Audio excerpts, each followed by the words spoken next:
Hey everyone, my name is Brittany, and if you're new here, I am a former photographer turned very excited user experience practitioner who still loves talking about all things photography, just from a different lens now. And I'm apologizing now for any future cringe that I may say.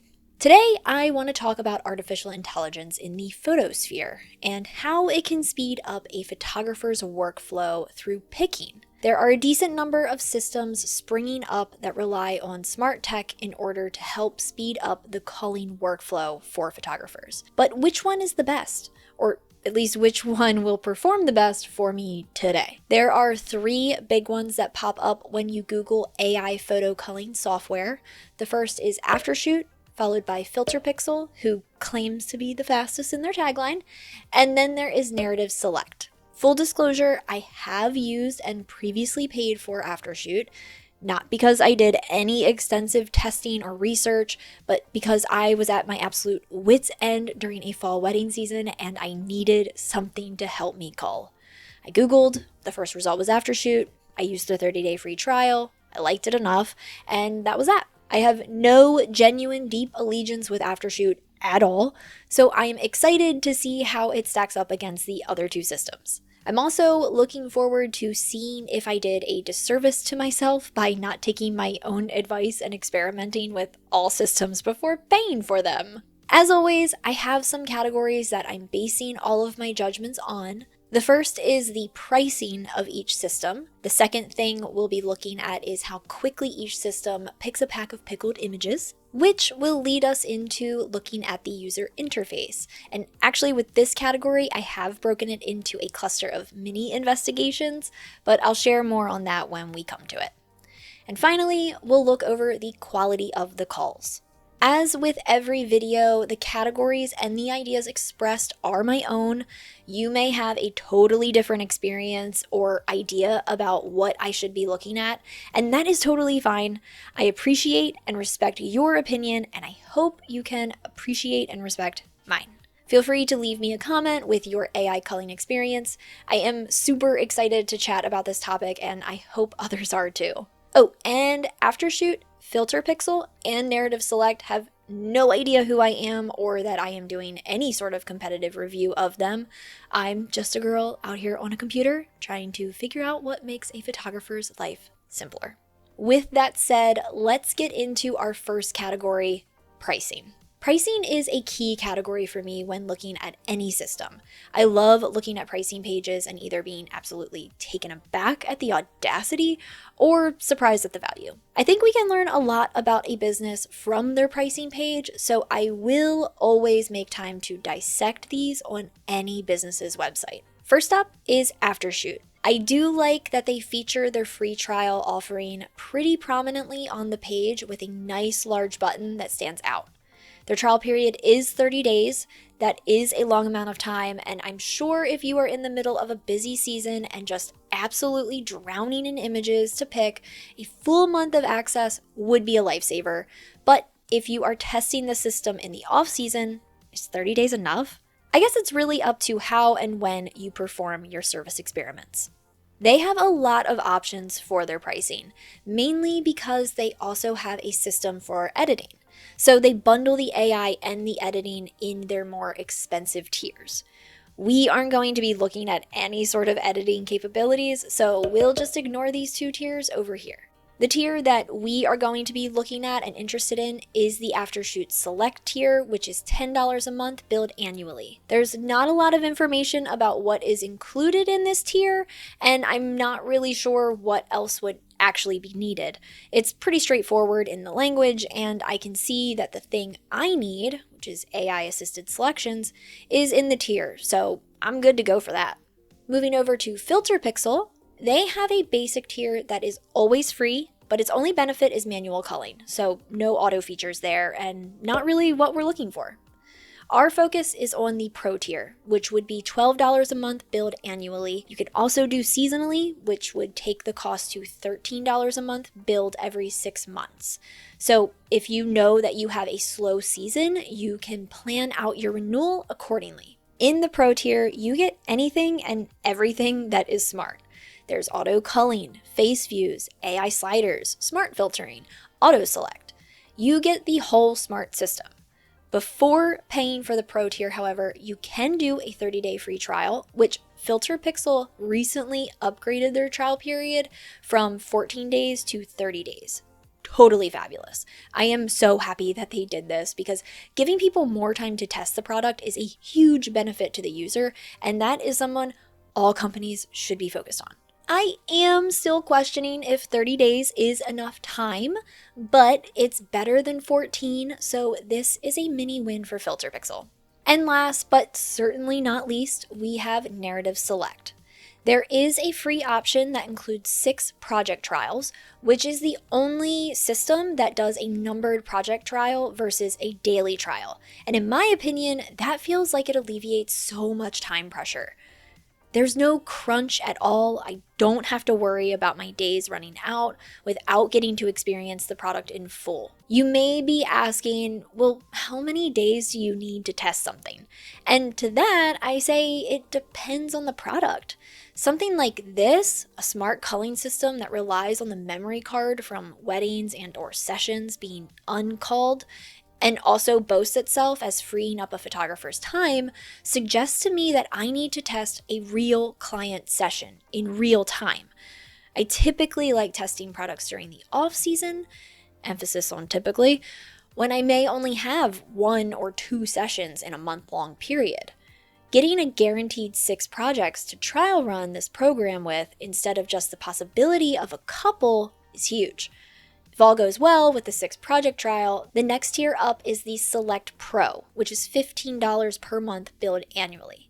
It is the most expensive system, so the next question I have, is it worth it? There's a lot listed within the tiers on Narrative, but when you really dig into what is being offered, it appears, in my opinion, that Narrative is listing everything based on the idea of the size of their offerings list mattering. This list could definitely be summarized and simplified. Some of these bullet points could be bundled up and listed as smart assessments, and I'm not sure what the global research is on the verbiage of export versus ship when talking about image files. Definitely unlocked a new topic to look more into off video. Needless to say, I'm glad they have some informational tooltips on their listings in order to help make sense of them all. The winner of this category is going to be the cheapest option available, which is Aftershoot. However, I want to say that Narrative Select almost took this one because the flexibility of the project number based free trial is something that I find invaluable for this type of photographic program. Getting to test at my leisure before investing is something I really can't ignore. So I'm going to be giving Narrative Select half a point for the way they've thought outside the box for their free trial offerings. Moving right along to our second category, the culling speed test. I love speed tests. I feel like a track coach's assistant on the sideline, timing sprinters. I'm involved, but then also I don't need to be involved, but still I like being involved because it gives me something to do in the afternoons. Why are you the way that you are? For this test, I am using images from the final wedding that me and my husband photographed back in October of 2023. I could say I haven't formatted the cards because I'm super sentimental, but the reality is that I just didn't feel like clearing them off. And it's pretty good that I didn't because now I have a great control group of images for this video. Really gotta give it up to pass me for this one.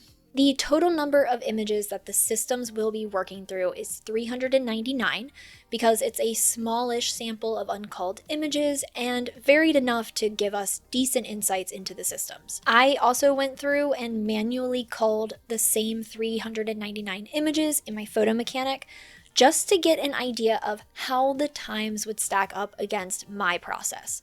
So that time will be in the final results as well. I set all 3 AI systems up to cull through my 399 images. I didn't put much stress on these systems at all. I didn't run them at the same time. I closed my other programs and I X'd out of most of my 616 tabs that I had open in my Chrome. So I guess you could say I culled my computer. Oh, and last thing before jumping into the speed test, is Aftershoot's call power and parameters. The system can be run using various levels of system resources, so there's a chance the call could go quicker if we went with higher resource consumption. I have just been using medium for everything, so we'll keep it on that for the duration of our time in the system. The parameters are also unique to Aftershoot. These can be set before running the call, and they set how strict or not strict you want the system to work, and explanations of what those options will result in for the final image selections. The other two systems do not have these elements to them, so I wanted to highlight them just real quick. Without any more delay, the results from our timed call test are: in fourth place is Aftershoot with 4 minutes and 48 seconds, and the system selected 129 images based on our initial parameters. In third place is me with my manual call, which took a total of 4 minutes and 26 seconds, and I selected 99 images. Second place goes to FilterPixel in at 4 minutes and 4 seconds and 118 images selected. And first is Narrative Select with the absolutely wild time of like 3 seconds and 129 images marked as green. I am totally flabbergasted by this one. Narrative Select is so incredibly fast at marking images. I legitimately sat at my desk with a furrowed brow blinking incredibly loudly for like 1 minute before diving into the website again because I needed to make sure I was testing a smart system and not just a manual picker. But nope, the system marks the images that they recommend using, they mark images that would be undesirable to use, and they mark images that could potentially be used later. They are just really, really fast. So yeah, I think it's pretty clear that Narrative Select has won the call off and the category. Let's keep things going with our next category, the user interface. This is a big category, so I'm going to be splitting it up into some more manageable mini categories that are each going to be worth half a point. These subcategories are going to be an overview of the layout and design, and also some onboarding tips. We'll then chat about how the system communicates with us about our images. Then we'll look at modifying some of the image choices the systems originally picked. And finally, we'll touch on exporting. By splitting this monster of a category up, we'll get a better idea of where these systems thrive and where they could use some tuning up with their interface and user experience. Let's dive into them with our first subcategory, all about the interface design. We're taking a gander at Aftershoot first, and the system's interface is solid, with well-organized elements and clear sectioning. After culling, my attention naturally shifts to the sidebar to check out how much time the AI took to cull, which then leads me further down the sidebar, exploring quick filters, key faces, and the selected image duplicates. It's all neatly organized in this area. Moving to the middle bar section, we find the different view options, advanced filters, sorting options, and a helpful shortcuts guide. Clicking that question mark icon offers tooltips, and the way these tooltips are presented feels like a much more genuinely helpful approach rather than just a website guide. Notably, the quick filters title in the sidebar features a question mark as well, which leads to an in-app video tutorial. There's lots of different ways that Aftershoot is offering assistance to their customers. Up at the tippy top, there's a settings button allowing adjustments for shortcuts, specific settings, and star and color preferences. Everything in the Aftershoot interface is laid out in an efficient way, and the groupings of the elements all make sense. The next system layout we'll be looking at is going to be FilterPixel. My eyes are drawn to the right sidebar where I can inspect the key faces of my selected image subjects. FilterPixel shares a very familiar gray and black color scheme with Aftershoot, and the elements feel like they flow similarly as well, but are more condensed. There's the sidebar, middle bar, and top bar. However, instead of auto-applying ratings and colors, FilterPixel uses selected and rejected toggles that can be found in the middle bar area. There are different advanced filters that can be applied and a few image views available for switching. But overall, the system is pretty compact. In terms of settings, I can't seem to find any.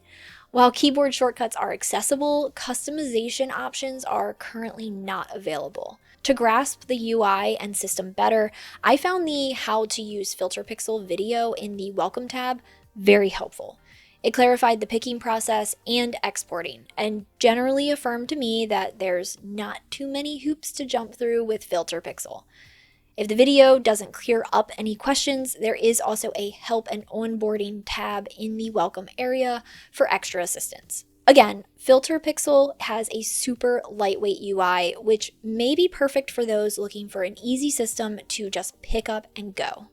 Jumping to our third contestant's user interface, we have Narrative Select. Narrative Select stands out immediately with its default lighter theme, a feature you can tweak in the settings.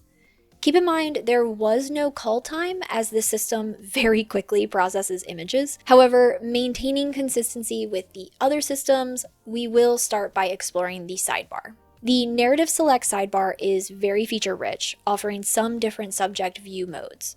Currently, I have it set to face mode, but it can be switched to pan mode for image panning. Additionally, there's an image information panel, a crop tool, and at the very bottom, there are details on detected subjects and ignored subjects.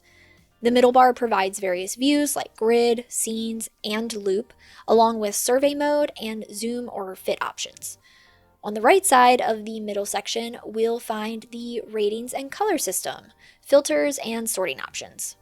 At the top, the settings menu allows simple adjustments for keyboard behavior, assessment display, and the interface aesthetics. Next to the settings is a question mark icon, which when clicked will be taken to the Narrative Select Help webpage with a walkthrough and a video guide on using the system. Narrative Select definitely has a beautiful UI that has quite a bit involved with it. There's a lot of heft to it, which might mean a little bit steeper of a learning curve. Overall, my favorite interface appearance is Aftershoot's. Its seamless organization creates a smooth flow. It cleverly employs grouping and separation to maintain a structured layout. The balance of information is just right, and the quick tutorial ensures I can navigate any hangups I may run into. So Aftershoot is getting this first half point. Our next mini category is system communication. Basically, how does the UI convey information to us? The first system we're going to be looking at is Aftershoot. Aftershoot seems to put communication pretty high on its list of priorities. First off, when your cull finishes, there's an email alert sent letting you know that the cull is completed. Tooltips and hover over text provide clarity. For example, when we look at the image thumbnails in grid mode, we can see details like the number of similar images, and the exclamation point signals that there's issues with the image. Back to the sidebar area that is housing the quick filters, this area serves as a legend, explaining color and star ratings. Missing though is yellow with 3 stars, which is reserved for duplicates. Since duplicates can also have other issues and be marked as red or purple, that's likely why yellow doesn't get a spot on the legend. Double-clicking an image shifts the sidebar to key faces and duplicates. The duplicates for this image are marked as red, which means eyes. No, blurry. Yes, blurry. Yeah, apparently the legend doesn't stick in my brain very well. Lastly, loop mode introduces a bottom bar with a mysterious triangle symbol, which has no hover over text appearing. Spooky. Clicking on it reveals a pop-up to report the image, potentially refining their AI for future calls. As I said earlier, Aftershoot puts a lot into the communication aspect and feedback tool for their UI, which is definitely an important factor in any application. And I'm eager to see how it stacks up against the rest, which brings us to FilterPixel. Given its compact design, FilterPixel doesn't demand excessive communication. The system employs tooltips and hover over information for almost every available button and toggle.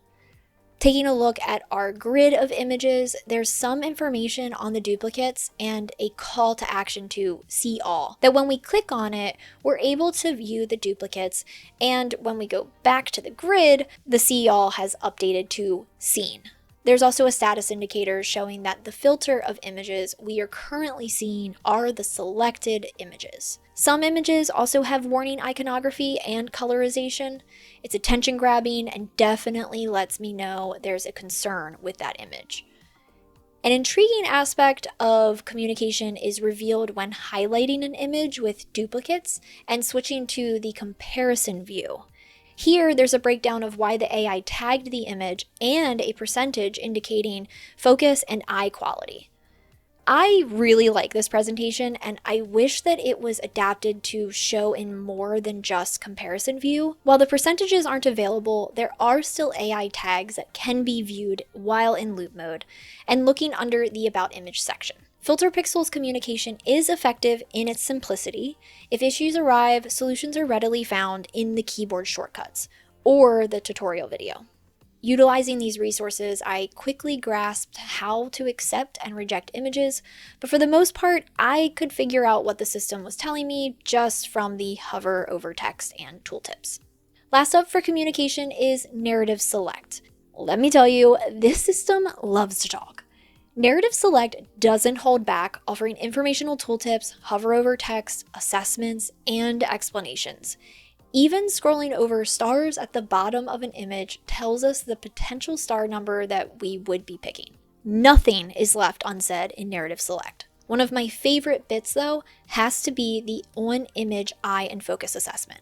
Shapes and colors around faces correspond to the same colors in the Face Mode side panel, offering eye information and focus quality. It's a feature present on every image, and I enjoy it greatly. Despite the system often stating the obvious about subjects, I appreciate the information, especially in group photos. It provides quality numbers for everyone, letting me easily understand the AI's selections and make adjustments if needed.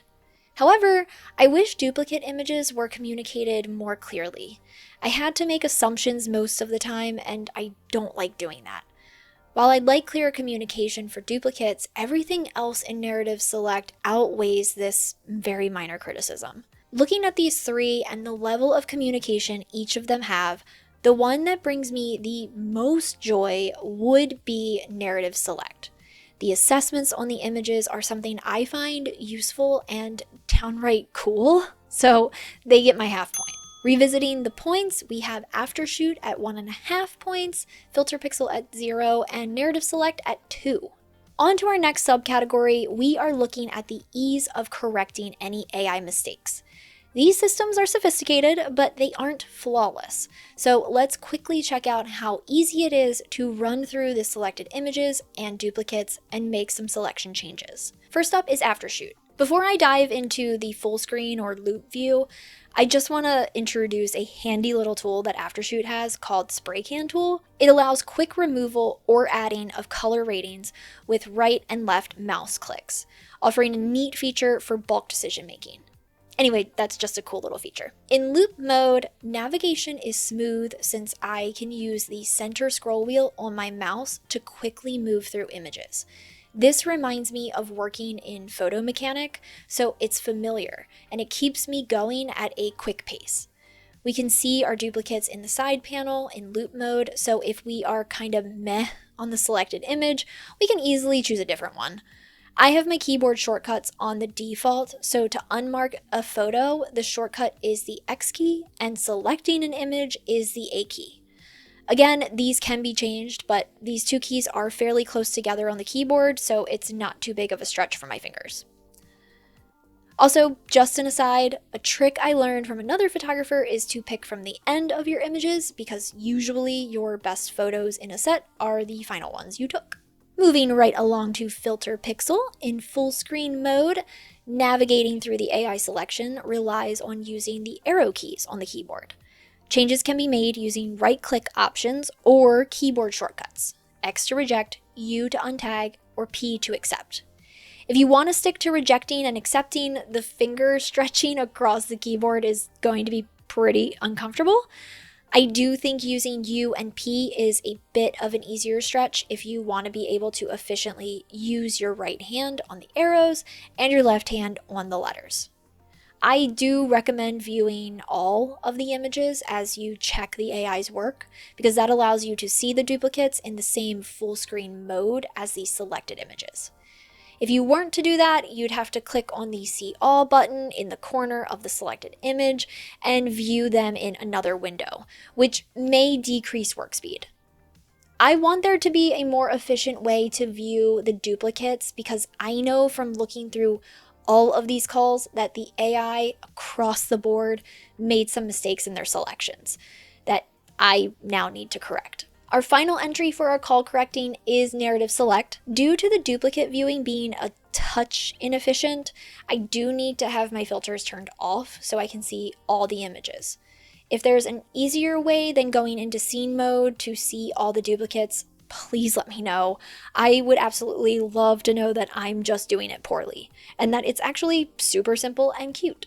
Oh, actually, I think I might have figured it out.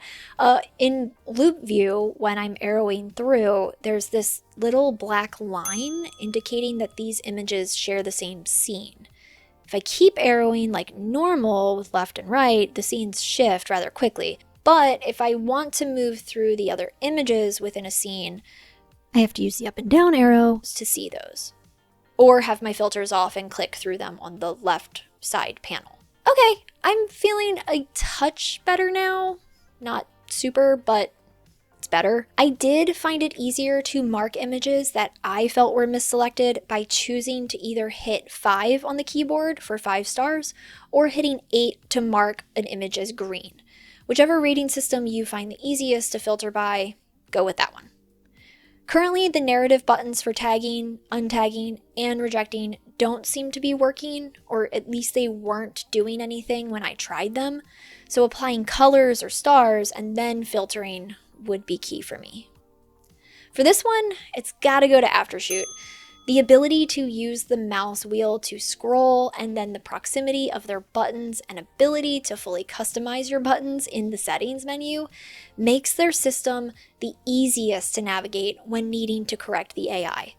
And trust me, you're going to need to correct the AI. The final subcategory is going to be a quick one. It's exporting. All 3 of these systems allow you to drag and drop your culled images, which is phenomenal and my chosen way of exporting for sure. I organize my images into folders before editing and after editing, so if I can sort the way I like, I'll be a happy camper. Individually, they each have their different export menus as well, which I have some thoughts on, of course. With Aftershoot, there's a lot going on in their export menu that I think could be presented a bit differently. I am of the opinion that an export menu shouldn't have a scroll bar, so that right there sort of tells me that this menu needs to be condensed. I'm also not sure if this explore photos manually is a spelling error and it should be export photos manually.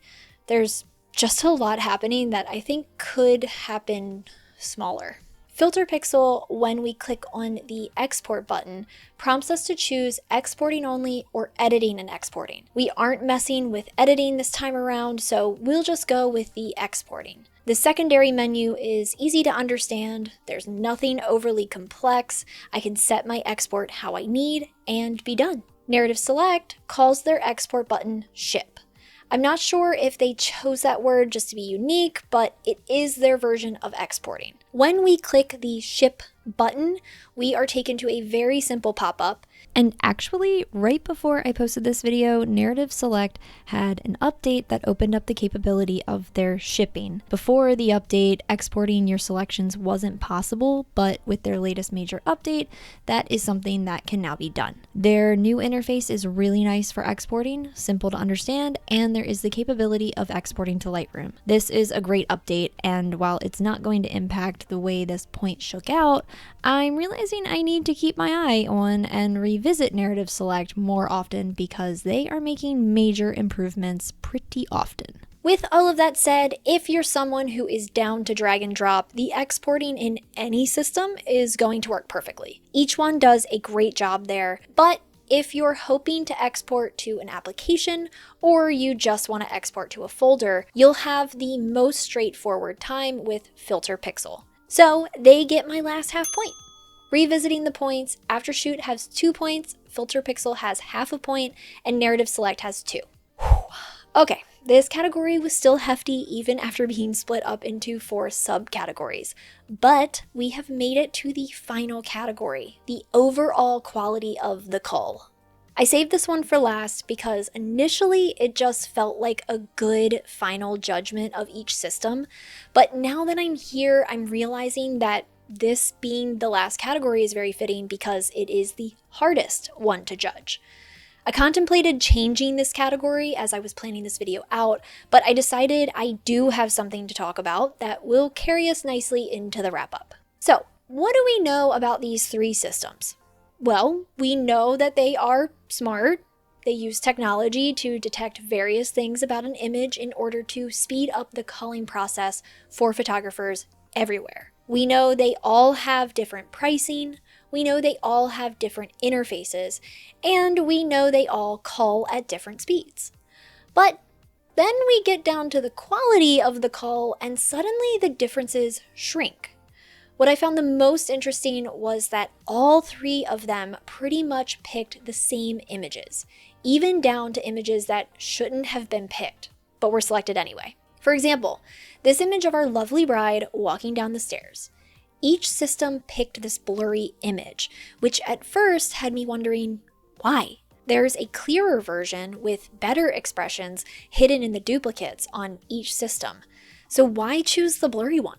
The fact that each one picked the blurry one and rejected the better version has me thinking that they're using very similarly tuned AI tech or algorithms. I'm not saying this as a bad thing at all. I'm mainly bringing this up because it's interesting how they're all different brands and all different interfaces, but then at the same time, at their core, the very thing they promote, the AI, they're the same. All of that to say, I don't think I can really compare the cull quality of each system since they are all identical. Identical. This category is a no pointsagory. The systems share too many similarities in the cull quality, both in positives and negatives, which pretty much negates the points for this category completely. Bringing us to our final scores, with Aftershoot at 2, FilterPixel at 0.5, and Narrative Select at 2. So, Aftershoot and Narrative Select are our winners. And what do they win? Nothing! The question I kept in mind throughout my testing of these systems was, will a smart color speed up my workflow? And the answer I have come to is, it depends. When using a smart culling system, it can be tricky to find the right balance between relying on the AI and providing human oversight. On one extreme, I could send every image straight from the AI to my photo editor without reviewing them myself. However, since an editor charges per image, a bunch of poor AI picks means wasted money. The companies putting out these AI systems all say they need some human validation to check the AI's work, which makes sense. But I found that I had to meticulously go through every image when checking the AI's work, which essentially negates the time savings from using AI in the first place. There has to be a happy medium, but it's not always clear where that sweet spot is. How much reviewing is too much, and how much blind trust in the AI is too risky. These tools estimate the time they save me, but it's hard to know if those metrics are truly accurate. When it's all said and done, I want to feel confident that the money I spend on these AI subscriptions pays for itself in productivity gains and time savings. But finding that perfect balance between AI and human effort continues to be an evolving process. For now, I think I've landed on continuing to test different oversight strategies to see what works best for my creative workflow. I am so glad that I took a dive into these 3 systems. I've gotten a better understanding of the AI tech that's out there for photographers, and I'm excited to explore even more to see where Aftershoot, FilterPixel, and Narrative Select go in the future. Now I turn the question over to you. What are your thoughts about these systems? Do you use AI culling software, or have you been looking into it? Let me know in the comments. I am eager to discuss AI in the photographic sphere more. And again, the opinions expressed in this video are my own and formed as I journeyed through these systems. I encourage anyone who might be curious about Aftershoot, FilterPixel, and or Narrative Select to try them out for yourself and come to your own conclusions. They are really fabulous systems that are constantly improving, so I can see massive things for all of them in the future. Thank you so much for tuning in. I hope you enjoyed this video and will consider liking and subscribing to my channel for more deep dives into other applications and discussions of all things photography and web related. And if there's anything that you'd like me to check out, feel free to leave that in the comments as well. Thanks again, and I'll see you in the next one.